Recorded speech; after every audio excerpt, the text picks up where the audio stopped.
Good evening. This is SISTA TALK, and I'm glad that you have joined us tonight once again. I'm your host, Linda Talam, and in today's show, it's going to be such a major story of one Grace Levis Yonga. She has been persecuted but not abandoned. She's gone through hell but come out alive. She's seen the darkest of darkness, but light once shone in her life. She has been in slavery. She has not eaten food. She has eaten unleavened bread for over 6 months, yet she's still alive today. Grace is a living testimony. I don't know if I had gone through such a story if I would have come out alive, but we thank God because of His mercy and His grace, because we know after every tribulation, there's glory that comes with it. And so let's welcome my guest tonight, Pastor Grace Levis Yonga. Welcome to the show, Grace. Thank you very much, Linda, and thank you for having me. Yeah. Yes. I'm so glad. I'm so glad because today you are going to share such a major story. Yes. And I believe someone who is going through such a hard time and a difficult moment is going to perceive that there is hope at the end of the tunnel. There's grace for it. Yes. Yeah. Wow. What do you think? Do you think whatever people go through, there's something that comes of it, or it's just suffering? You see, even the Bible in the book of Job says that there is hope, that when even a tree is cut, it sprouts back again. So there is no situation that God cannot revive back again. Yeah. So I believe there is hope in any situation. And I introduced you as Pastor Grace. Yes, that's so correct. Probably you can let the viewer know what you mean by Pastor Grace. Yes, my name's Pastor Grace Yonga. I pastor in LCI Komarok together with my wonderful husband, Levis Yonga. And that is where we are serving the Lord for His glory. Amen. Wow. So Life Church Komarok, I believe today all of you are watching. Yes. Yes. Watching the show today. And please share the show on both Facebook and YouTube. If you know someone who's going through hard time, they are going through depression, they feel like their life has come to an end, please just share the link with them tonight. Let them know that there is hope at the end of it all. Amen. So Grace, we want to hear your story today. Yes. And I know you're going to start us off from your youth. Yes. Yeah. Wow, that is amazing. I think this is the very first time I'm sharing my story. Wow. I'm excited because I know it was for such a time as this. This is the moment, it's the season. And so I give God glory. Yeah, my youth was good. I began well. I was serving the Lord since I was a small girl. And all through, my parents took me to church. So I grew knowing God, serving the Lord, and being in the house of the Lord. And I believe the story that I'm about to share today, I would want to pick it up from my youth when I was serving in the village. Yeah, I'm from that place, Marigoni, that's what I hear. You people call it here. Yeah, that's why I was serving in the village. And I was in a Pentecostal church, serving as a singer. And I was serving in that church together with my parents, my mother, my father, and my brother. That's where we were fellowshipping, my local church. And it was a beautiful time. In the village, there is no much complications. It's church, stay a righteous life, be holy, and wait for your day to settle down or to get into other things. And I remember I was in my early 20s, and I was serving in church. And a season came, a new minister was brought, a pastor was brought in the ministry. So your church was bringing they would send in people from the main church. That's what actually happens in most of these churches in the village. And that season came, and he was a young pastor, vibrant, given into the work of God. And of course, the man at the pulpit, many eyes are on him. And I remember one time, like on a Wednesday, he would see people like one-on-one, share your problems, and he prays for you. So this particular Wednesday, I went to, he summoned and sent someone to call for me. So I went, and I remember the only thing he told me was like, I have not much to say to you, but the Lord spoke to me and he told me, you're my wife. Where? And first I was shocked, you know, because previously before he had joined this church, we were Presbyterians. And in Presbyterian setup, you don't like hear such things. Yeah. I was shocked first. So I told him, give me time, allow me to go and share with my mother. Then I'll come back to you. So I shared with my mom, and you know, considering this is our past, this is my mother's shepherd, my father's shepherd. What else do you expect? And my mother says, yes, this is God himself. What else can a mother ask? What do you, go back to the, say yes. And I of course, coming from my mother, I trusted those, I knew this can only be God. So I said yes, and one thing led to another, and there was not that prolonged courtship. So we prepared, we did the normal preparations, the pre-weddings, the goat eating, the programs that you do to accumulate preparation. Money, the pre-wedding for gathering money. For getting money. So we did, and you know, we trusted him. So all these monies would give it to him. And because he's a man of God. Not just a man of my past. It's beyond just being a man of God. It's beyond. And so we continued, we prepared. At this time, it found me, I was working somewhere. So I didn't really have that time to follow up and know what is paid. And plus, again, I trusted him. So when the wedding was like a week's time, I asked my bosses to give me, you know, that leave so that I could now go and prepare myself. So I was given that leave. And now I started calling the service providers. Oh, is the cake done? Just the normal way the brides do. Because I believe the wedding is for the bride. You call the decor people, the venue people, and everybody is giving me a similar feedback. We have not been paid. You have not received any money? We have not received any money. And so days are going. It's now like 5 days. I'm trying to understand what is really going on. I try to reach him. He gives an excuse, let me call you back or something. So I decided to share with my dad what is going on. And my dad told me, now the only thing is to have him sit down and tell us what is really going on. Because we cannot have a wedding in 4 days. And no service provider has received any down payment. So we did so. We called him and he explained himself. He said at one time as he was traveling to a certain town, he got robbed. So from the beginning, all these monies that had been gathered, he was robbed.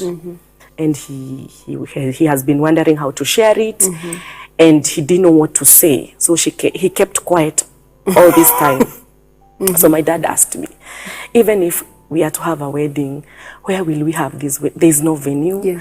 Nothing is literally done. Yes, you are there. But also, we want the groom to come forward, like physical. Because all this time, it was like phone call, you know, the phone communication. We want him to like present himself physically and explain how he feels, like how we can get out of this situation.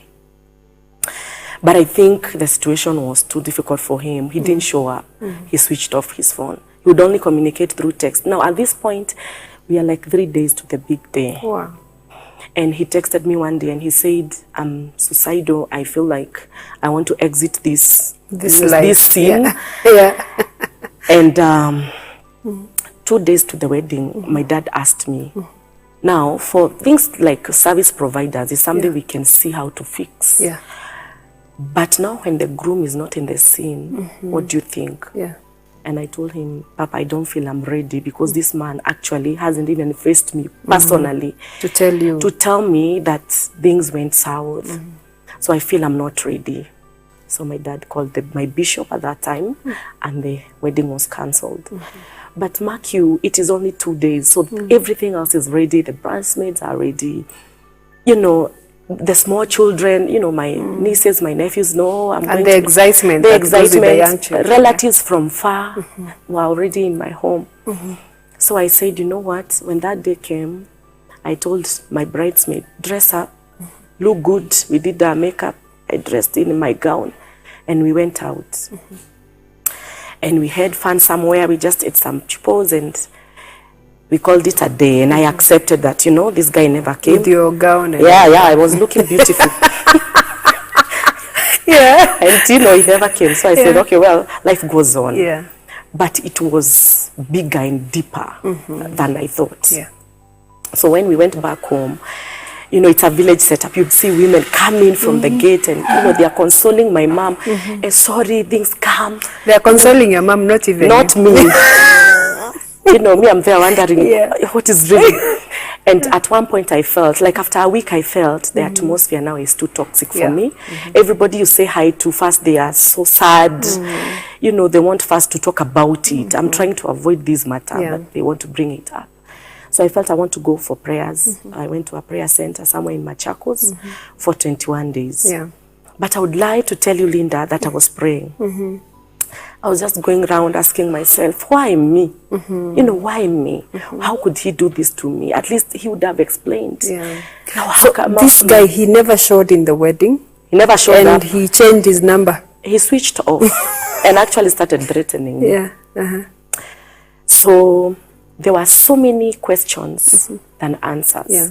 So this time I'm in the mountain, I'm fasting. I'm just weeping and crying and asking myself, why this shame? Why me? Why me? And after 21 days, I went back home. Oh my goodness, I had cut weight. You know, can you imagine 21 days, you're not eating, you're stressed. So I went back home. My mom started now preparing for me porridge and I recovered. But during that 1 week, 2 weeks, after I came from the mountain, one of the bridesmaids, a friend, called me and told me, I would like to see you. She came and saw how I was looking. I think the way I was looking, it was like null and void. She told me, let me take you for a makeover somewhere. In my town, a place called Kiambu town. I take you somewhere, they do your hair. At least it's like to resuscitate me back, to feel like a girl or a lady. So I said yes. And I believe this is where the story begins. So I went to the salon, very nice place. They were doing my nails and doing my hair. The lady that was doing my hair categorically asked me, are you the lady we hear that a groom never showed up 2 days to the wedding? I said, yes, it's me, it's Dada. And then I shared. That time I would really talk about it because it was a form of relieving the pain. I really talked about it. I explained to her what really happened. She told me, wow, such a sad story. You're such a beautiful girl. You're very young. And I feel in my heart, God wants me to help you. I knew her. So wait, this groom, have you ever met him? No. To date, I've never seen him. Up to tomorrow. Yeah. And I like it that way. It's nice. All right. Yeah. So this lady now wants to help you. Yeah, and she told me she feels it very strongly in her heart. And you know, Linda, having come from the mountain, I felt you cannot pray and fast and have God forsake you. Which is correct. Yes. But not in this situation. So the lady told me, I feel I want to help you. I have relatives in Germany. Do you have a passport? Luckily, I had a passport that was valid. She told me, I want to help you go to Germany. That when the devil looks at you, he can truly know that every setback has a comeback. And I knew this must be my comeback. This is the moment. She even had lines. Yes, I tell you. This is the moment. Yes. So I went home and she told me, don't share this with anyone. You know the way you're told, don't share about going abroad. People might sabotage. I didn't share. I just went, took my passport. I wanted to share when it's that, you know, when you have landed. When I'm saying, guys, this is what the Lord does. Yes. So I took the passport to her. And within a week, she called me and told me, your visa is ready, your document, I processed them. And oh my goodness, in my heart I knew, this can only be God. Linda, she came home, picked me up in a taxi and some other ladies. And my dad told me, you can have your brother. I remember I went with my big brother to the airport. They escorted me. This story was looking like it is ending up well. We went to the airport. But all the way, she never gave me my passport. I was never given my documents or anything. But how can you doubt her? This is a lady that had in her spirit. Yes, that the Lord was speaking. Yes. So we get to the airport and I saw her go to the counter. She gives not just my passport, but I could see it's a bunch of passports. She hands them over, and then we are ushered in. There was no time to wait at the airport. We went direct. The way you just go through that katane and you board a plane. We went just inside. All this time, I don't have my passport. I don't have my... You have no documents. I have no document, but I saw the cabin crew. I saw them having these passports. And me, I had never traveled outside again. So you didn't know what So me, happens. I knew you take your passport, you give the cabin crew, and this is how it goes. And again, I really didn't mind the details. My life was about to shift. Where?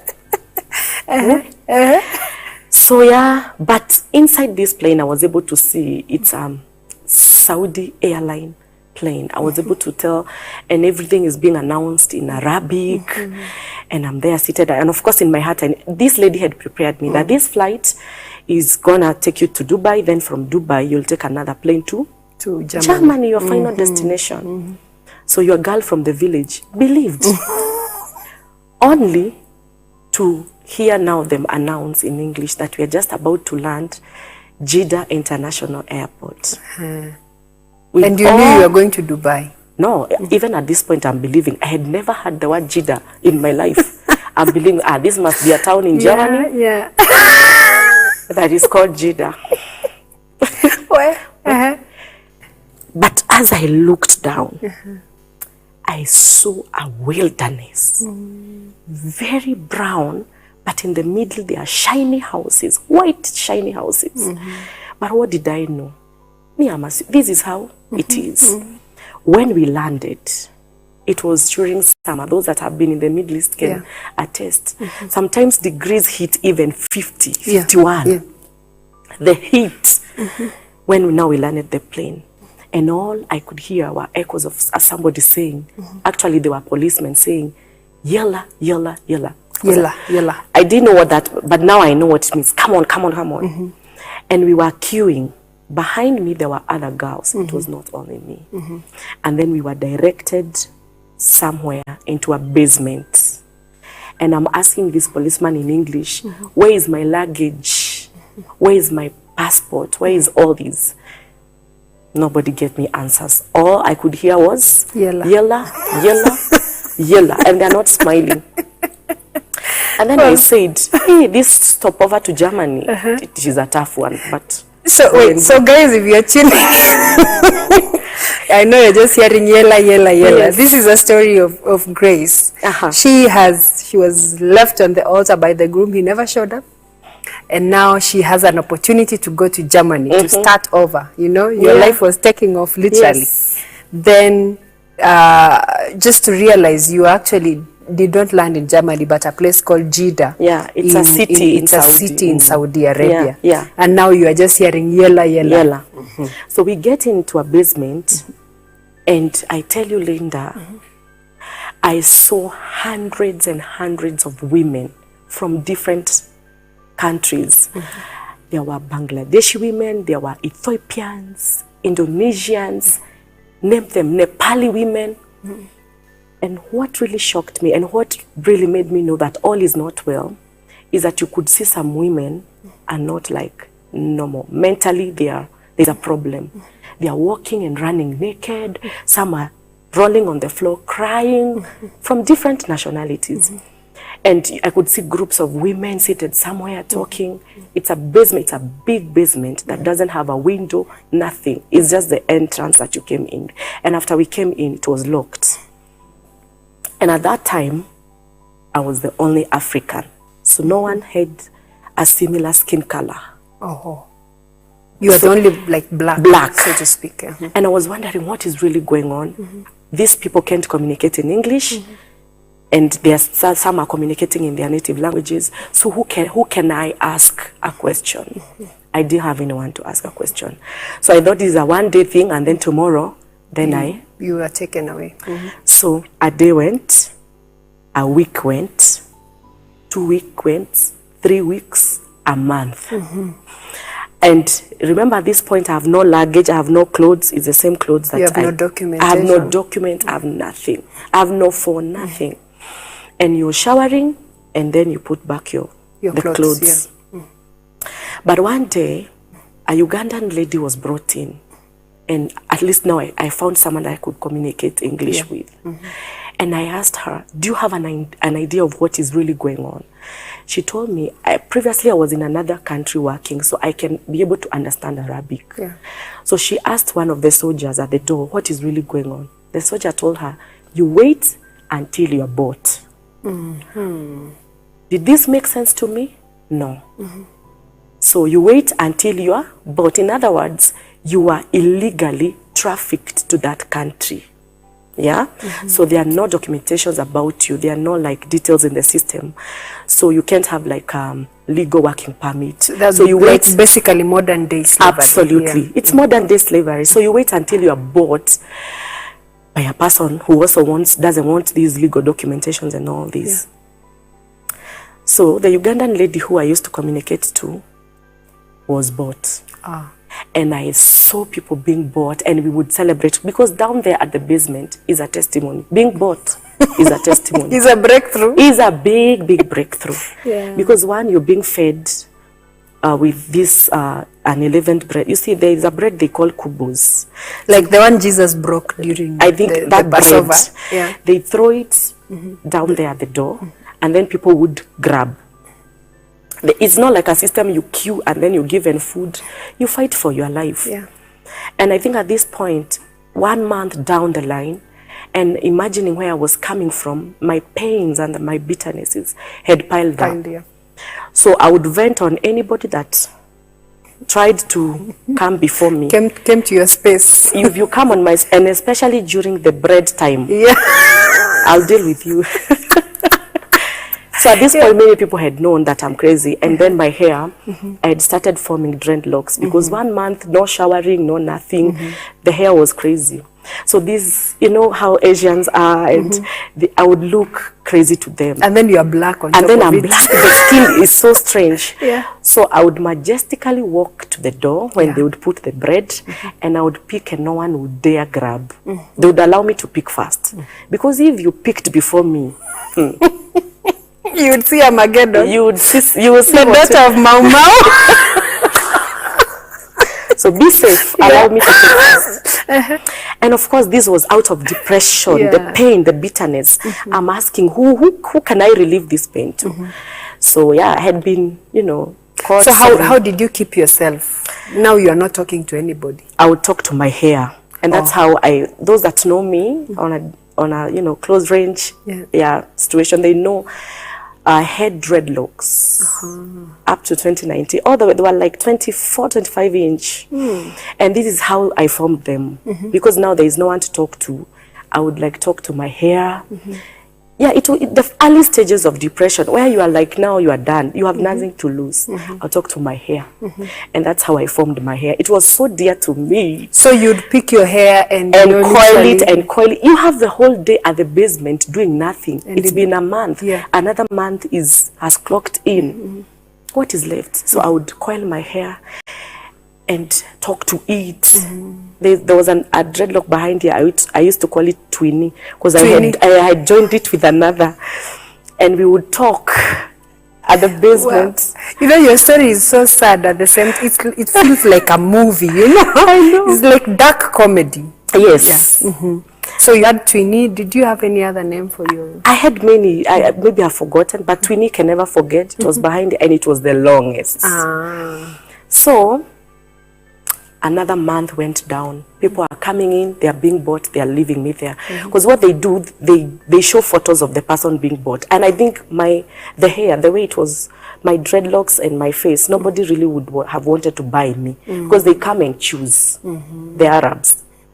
So, but after like 3 months of waiting, in that basement, one day I had, they don't call it by your name, one day I had Kenya. And people cried down there. Oh, you should have seen Bangladeshi women hugging me and speaking in their language.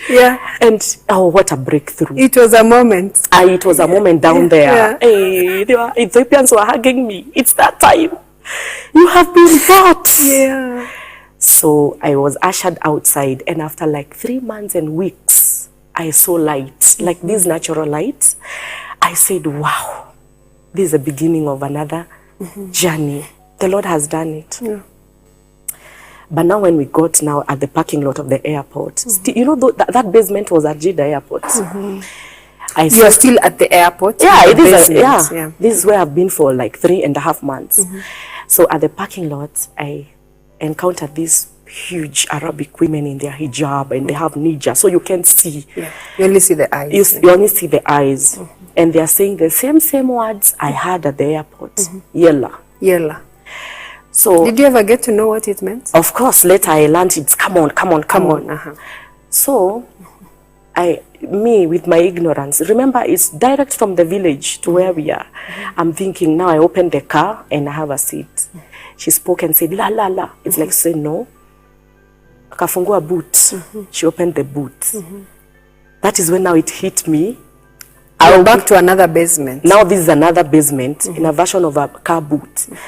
And I entered, and this is how they folded my legs, and I went like, you get how you get inside a boot. Okay, it's never been one, but so, and they locked. So she was from another basement to another basement. Yes. In the hope that you have now seen the light, now you see you're back to the dungeon. I tell you, it's so another dungeon. Wow. We are going to take a short break, but I believe up to there you are following the story. See you in a few.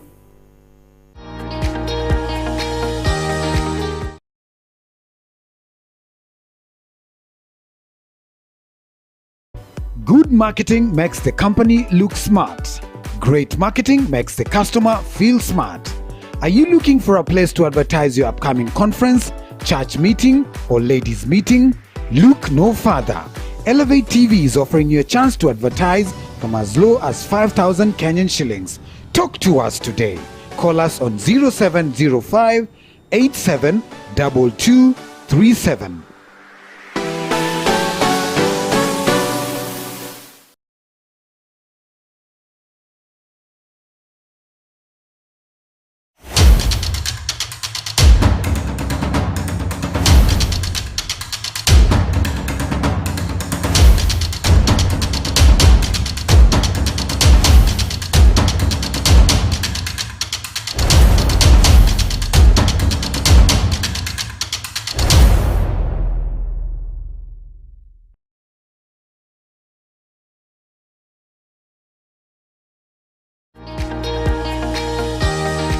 Well, welcome back from the short break. We were allowing you to let the story sip in.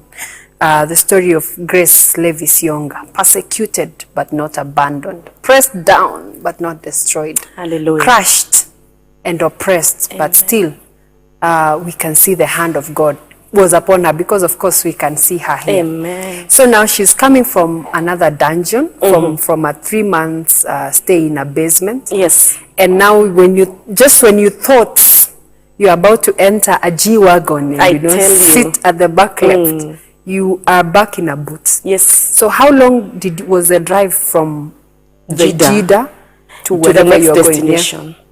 You know, at this moment I thought their house maybe would be like 1 kilometer or 2 kilometers there. And mark you, the car had space. But who you are at that moment could not have allowed you to be at that back seat. Yeah. So the journey from Jeddah to Riyadh, which is the capital of Saudi Arabia, is like the journey from Mombasa to Nakuru. It's like... That's like 500 kilometers, yes, so to speak. Yes, it so is. It should be about 10 hours. Yes, it is. And throughout this journey, nobody gave me answer. Nobody told me anything, what was going on. The journey went on. The journey went on. Finally, we arrived, of which now I know it was Riyadh. Yeah. I didn't know at that time. We arrived in that city. And I was brought into this house. Remember, at this point, no one is talking to me. No one is telling me what is going on. Yeah. And we got into that house. It's like a 4-story building house. And there was an old woman. And she spoke in Arabic. And I think she was trying to tell me, you have come here to work. That's what you've come to do. And because she started explaining to me, you take that broom, you do this, you do this. And it is in Arabic. You are from Marigoini. Yeah, and the small English I learned. And I Yeah. was wondering what is really going on. So I started working. And what they do, if you are fresh, you don't know how to speak Arabic, it's your very first time in Gulf, there's a way these Arabs do. They subscribe you into a very harsh environment. Yeah. Even in terms of how they talk to you, how they treat you. Because they want you to learn their language so that now working for you becomes easy. So what they do, she tells you in Arabic, go and bring that cup. Do you know what that means? No. So you go and bring the broom next to the cup. In the kitchen, then you pick whatever. So what will she do? She will hit you with that thing or slap you. Oh my God. And you will see her, giving like telling you you're crazy or what. Then she tells you again, go back again, and you bring the wrong thing. Then you are slapped. At this moment, she's trying to brainwash you so that you recollect your mind and learn this language and come to acceptance that this is my life. I'm here to work. I'm a slave. I was sold, and this is it. So and you have no way out. There is no way. It's a point of no. You have no way out. That is the kind of atmosphere. It's a kind of a system they get you into, so that you learn. And truly, the kind of harassment you go through, she slaps you, she pushes you to the end, you fall down. So you had to learn the language so I had by force. no choice but now to start learning. When she says, Yela rohe jibi mileg, you know what she means. Where? I'm like, that must be a spoon. Sounds like tongues. There is no mother here to help you. You have no father, no one. Yeah. You have to learn. And you must do all you can to have favor with this person, at least not to kill you. Yeah. And I started learning. And so I would wake up early in the morning at around 3. I would start from the first floor. And mark you, in each floor, it's like a 4-bedroomed house with like, like the way they have different living areas because of women, men. So you have like 4 rooms, like 3 toilets you're washing, the kitchens, they have big kitchens. Once you're done, you go to the next floor. And you're alone? You're alone. And you clean to details. They clean their tiles and their walls with a detergent called Clorox. You have to go in for the details. And you have no gloves. So for those that have been in the Middle East know, this Clorox, what it does, it peels off this first layer of your skin. And at one point, I would wipe, and I'm seeing, as I'm squeezing in the sponge, you can see blood coming out.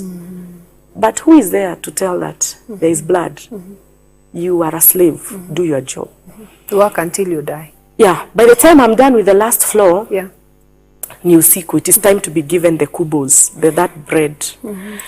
That madam comes and throws. You're on the floor. You are not supposed to sit on a couch.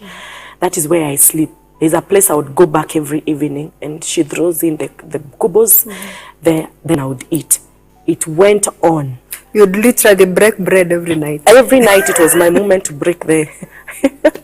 I tell you. Yeah. I thought this probably would last for a month. Yeah. A month went, another one went, another one went. So you stayed there for 3 3 months? good months. Okay. And when you finish early, it got to a point now I knew what to do because they would inspect. They will not allow you to rest. You're taken outside to do the horse. They call it horse. It's like a big space with cabros, and you clean with the pipe, with the horse pipe. You first brush with soap, detergent, and then when you're done, you do their cars. Some have 6 cars, 7 cars. Until they see it's night and it's your time to sleep. They will not let you rest. What time would you go to bed? Sometimes 1, sometimes 12:30. And then wake I'm up at 3. So I was there for 3 months. Up to this point, no one has ever spoken to me in a language that I can understand well, like English. So after 3 months, they call me. They give you an Arabic name, because when you tell them, my name is Grace, I don't know Wangari, nobody wants to hear that nonsense. Yeah. They give you a name. Yeah. So she would call me. And then one day I was called. I went. I saw another set of 2 women in their hijab, nija, and a car. So the whole airport scenario replayed. Yeah, it replayed So you're again. actually being sold. But this to time I another- knew is the boot. I had familiarized myself with these things. You had literally been humbled Yes. to know your place. Yes. And even as I share this story, I would want our viewer to know that this is a journey. It's a journey to purging. Yeah. It's a journey to making. So all this time I believe God was breaking me for a purpose. He was literally breaking her bones. Yes. So that one day when she'll be standing before people, she'll know it's not by your strength. It's Yeah, not no by your power. human It's strength. not by hard work. Yeah, so the Lord had to take you through slavery. Absolutely. Through dungeon. You know, Yes. your story is similar to that of Joseph. Absolutely. I hope you preach it many times, because Yes. now you have the understanding of what is going on. Yes. If you're tuning in today, we are listening to the story of Grace Levis, a story of modern day slavery. And now you're sold to another family. Yeah, so I was By that time, I'm sure you've already learned a bit of Arabic, yeah. so the lady says, yalla yalla, the same thing they say, and I knew it's the boot. Nikaingia tu pale kwenye buti. So this time it was not like a long journey, it was like maybe 20 minutes. We arrived to another house. This one was like another 4-story building. Yeah. Sorry. And the same pattern repeats itself. You wake up early, you work. Even this lady still could not speak English, so I knew. So it's another system, it's another family, but this family now, there were many people in, so I would even do more work. Because when they are children, you know, when the floor is dirty, you repeat again, Yeah. you repeat. So I worked there again for 3 months. So your life was like a loop. Yes. No pay. Up to this point, I had never seen a Saudi Riyal. Yeah. I had never seen their money. So I moved after 3 months again. You are sold. I was sold another, to another yeah. house. But this is now where I can say there was a bit of light at the breakthrough. end of the tunnel. Yeah. Because when this madam came to pick me, she spoke in English. Wow. She told me, I hope you understand what's going on. You come my house, work, okay? I said, yes, I okay. So this time it was not the boot. Oh, I stayed at the back. And then we drove to her house. She told me, this is my house, still like a 3-story. This was like a 3-story. They have big, gigantic houses. And she told me, family, she's the one that explained to me why I've been moving from one house to another. Okay. She told me, family buy you a lot of cash. So you move family, house, work. I said, yes, madam. As long as I'm alive. So each family was repaying. So this is it now. The moment I understood, this is the reason why they are taking me from one home. So it would be a cousin, an auntie's house, grandma. Yeah, it was like that. So for her, she had 2 boys, small boys, like 5 years, 6 years, and the house is big. And I started the job again. Yeah. But what I liked about this madam. She would not cook from they should not make these Arabic foods. She would get McDonald's from outside, junk foods. And what I really liked about it is that they would throw the remains in the dustbin. So I would wait when I would go in the dustbin and take whatever remained. So and this is a breakthrough. The McDonald's cheapos. Yeah, it's interesting because you've moved. It's like a breakthrough, really, to you in your slavery. Yes. You're now eating McDonald's, not necessarily from the dustbin. You're eating from the dustbin, which is better than the kubus. What was it called? This bread? The kubus. The kubus. Yes. Okay. And I think madam one time realized I'm eating from the dustbin, so she would, because she doesn't want me to see, like she wants to be nice to me. I think it's something they had agreed among themselves, or it's a way they do it. She would like throw a whole nice burger, but in the dustbin, so that as I revisit, I'll find my burger inside. But if someone came and threw in dust, I'll just pave my way in where the burger is or where the fries are, and I would enjoy myself. It's something that's done in archaeology. When you're trying to reach to the artifacts, you know how to brush. You know how to, any distraction that might distract you to access them. Wow. So I stayed in that house, feeding from the dustbin for 8 good months. So just like Joseph, Yes. you had now risen to a place where you had found favor. Yeah. The way you found favor with the guards. Yes. Now you kind of had found favor with this lady. Because I remember after like 3 months, I requested her to give me her mobile phone so that I could tell my family that I'm alive. And she told me, I'm not allowed, but I will give you. So that was the very first time I made the phone call home. And I told Dad, go speak to the Foreign Affairs, speak to our area member of parliament, speak to whoever you can. But just know I'm in Saudi Arabia and I was sold, so I'm not paid. The work I do, slave, just try and see how I can be saved. But now that Madam has given me the phone once, how will my father will ever have communication back if actually help came from home? Yeah. So the lady made it very clear. Your parents know you fine? You mobile phone? No. No. I said yes. Yes, madam. So one day, as I was ironing their clothes, and now I had gotten used to, I had accepted that yes, this happened, but thank God I'm alive. If the Lord took me all that through the basement up to here, and now I'm feeding on burgers in a dustbin, the situation is coming better and better. As I was ironing in a heap of clothes, because you'd iron and iron and these people, they don't feel sorry for nobody. So as I was ironing, I saw their laptop. One of them, they have gadgets. So I saw a laptop on them. And I knew this is my moment. And I thank God, because for the little education that I had, received from my country, sometimes I ask myself, what about that girl that probably never received any kind of education?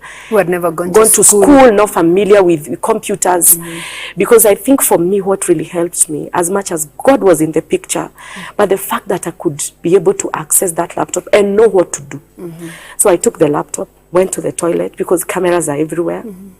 It was in Arabic, but at the end there is that icon you tap to, and it gives you to change the language. So I changed to English, and I knew this is it. So I went to my email address, started looking for who I've ever sent emails, even CVs I forwarded in strange companies. I gave my story. I wrote and I said, I was sold. Somebody out there, if you read this email, help me. So I logged out, I went to my Facebook page, I wrote on the wall, and I posted, and I said, I'm in Saudi, I was sold, I wrote it down. And I waited. I'm in the toilet, I'm waiting in the toilet. Then after like 10, 7, 8 minutes, it didn't take long, I saw someone respond on my wall. And they said, this is my number, I'm in Riyadh, I can help you. I've been here for over 20 years. Don't worry, I've helped many girls like you. Leader, how can you say that? Heaven had responded. Hallelujah. So I took the number, wrote it down somewhere, logged out and returned the laptop to Arabic. Nikarudisha mahali ilikuwepo.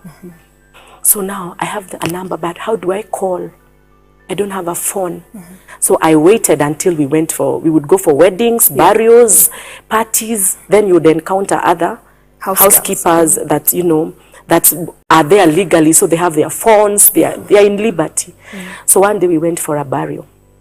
And I found this Ugandan, and I thank God, I was encountering Ugandans. So I found a Ugandan lady, and I told her my story, and I told her, please, I need to make this phone call. I need to call. She told me, it's okay. She gave me the phone. I called this number now, the one that I had gotten. This lady spoke in my native language, like my mother tongue. And she told me, don't worry, I'll help you. I've had many like you. What are you talking about? I'll help you. But and you saw heaven was now on your side. At this moment, I'm seeing light. I'm seeing light. So she told me, now I want you to do something. In that house where you are, make sure you come out of that house with a phone, because you don't know how you will communicate to me when you get in your house. And she asked me, whose phone is this? I explained. She told me, please beg her to give you that phone. And that's what I did. And the Ugandan lady gave me that small phone. Kabambe. And she told me, because if she would have known she's the one that gives me that phone, she's punished. Some are even cut. You choose a finger, it's cut. A hand is cut if you steal. It's that serious. These are not stories. It's happening out there. It's happening. I saw an Indonesian lady being cut a finger because Madam had said she stole her ring. So it was for the finger. That finger is cut. So that's how serious it is. So even as this girl is giving me the mobile phone, she's risking. Yeah. But I took it, I hid it, and we went back in the house.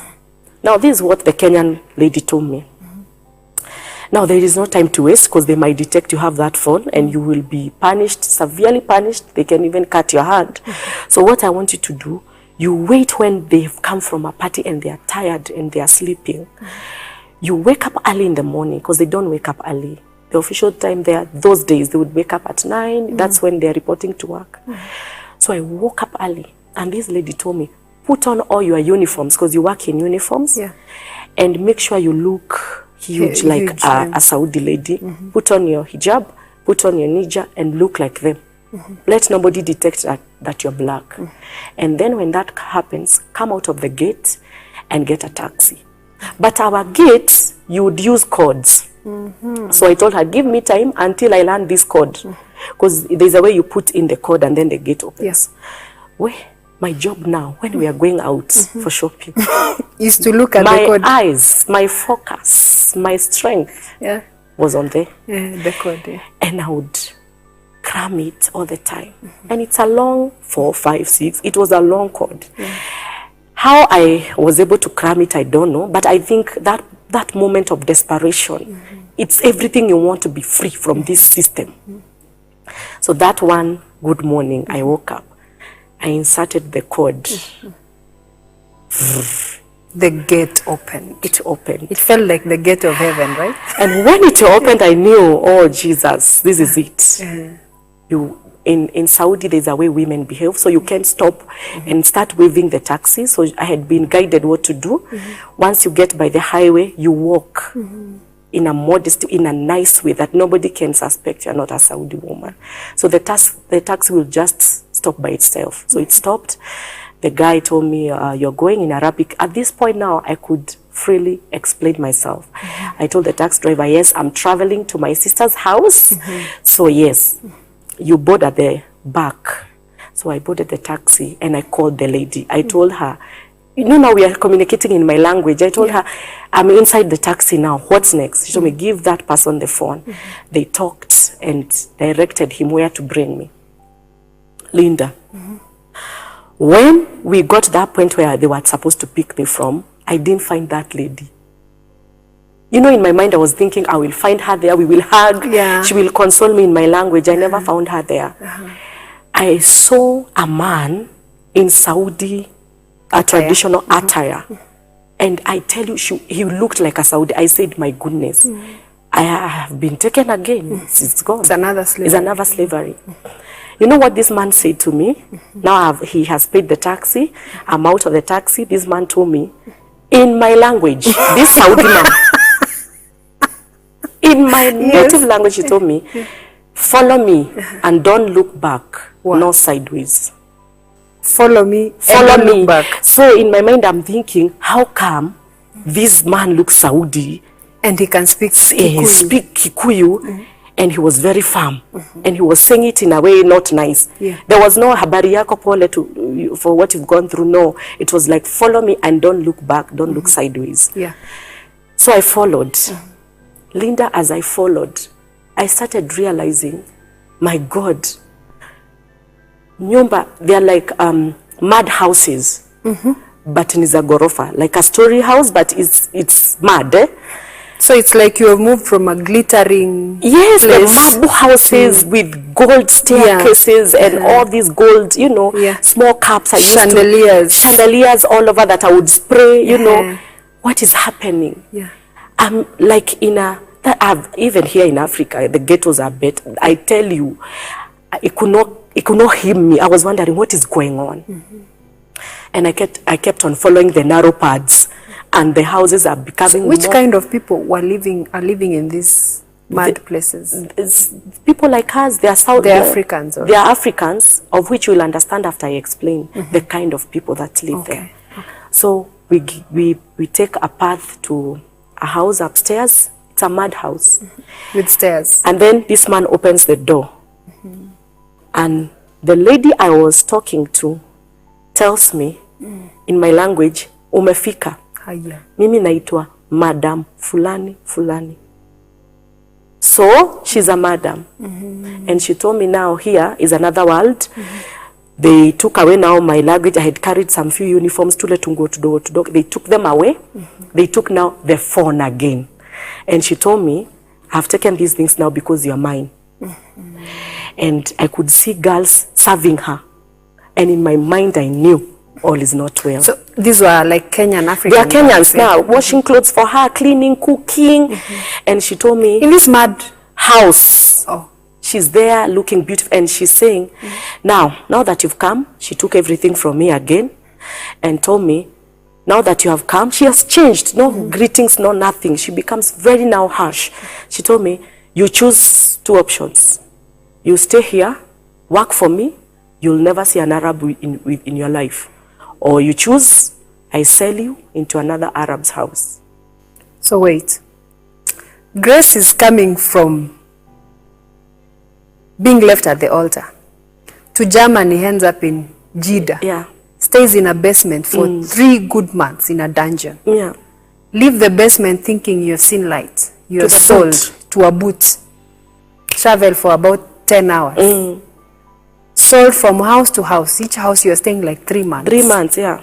And then finally you find a way of contacting someone for help. And this help is here. It's even someone from your county. Actually, so my county indeed. So to speak. And you think help has come. When you arrive with something else, you either work for me or I sell you back to an Arab. So you are in a syndicate. Yeah, absolutely. It's a cartel system. Guys, we have to end the show here today. But don't go anywhere. Next week, we are picking up from what happened. What decision did she make? Did she choose to go back to an Arab or she chose to work for this madam? I'll see you again next week. Bye-bye.